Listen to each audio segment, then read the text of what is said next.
Mazzada.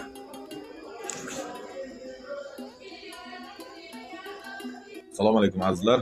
Bugungi tavsiyamiz ya'ni hozirgi ne'matlardan ko'payib mana xudo xolisa qulqunay. Qulqunayda o'rtoqlar hamma narsani o'zini vaqti bo'lganda qulqunayda ham o'zini vaqti bor. Vaqtida yeb olish kerak. Faqat me'yordan oshirmasdan yeyish kerak. Kundalik o'sha tavsiya etilgan kerakligini yeb olish kerak. Ko'pi yosh bolalarga allergiya beradi. Yana bir ikkita nimalari bor. Yaxshi emas ko'p yeb olish. Xullas, oshqozonga ham sal botadi.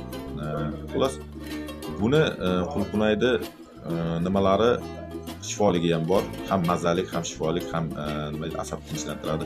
Birinchidan immunitetni ko'taradi, kuchaytiradi. Ya'ni immunitetni nimani hisobiga? Bunda C vitamin ko'pligi. Yurak uchun foydali deyapti. Ya'ni o'sha yuragimizda qon tomirlarini joyiga solib, aylanishlarini, urishlarini yaxshilaydi deyapti. O'zi ham deb qarasangiz yurakka o'xshab turadi, xolos. Yana qonni tozalaydi deyapti.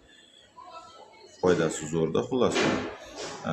Yana oshqozon ichak kasalliklariga ham yaxshi oshqozonni hazm qilishda, ichaklardagi har xil shlaklarni nimasini chiqarib tashlashga uni tavsiya etilar ekan. Juda yaxshi narsa.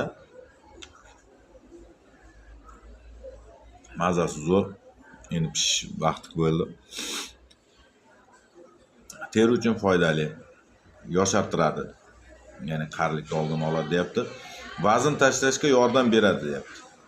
Ya'ni hech narsa yemasdan turib faqat shuni boyagida 2-3 ta iste'mol qilib yursangiz, ichkaridagi shlaklarni haydab, vaznni tashlashga yordam beradi.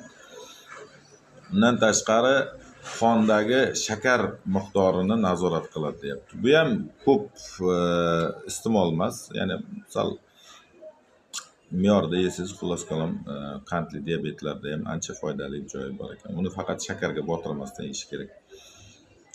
Svejligida mana yeb olinglar. Hammaga yoqimli ishtaha, sog' bo'linglar, salomat bo'linglar. Podpiska bosib, like bosib, esdan chiqmasin.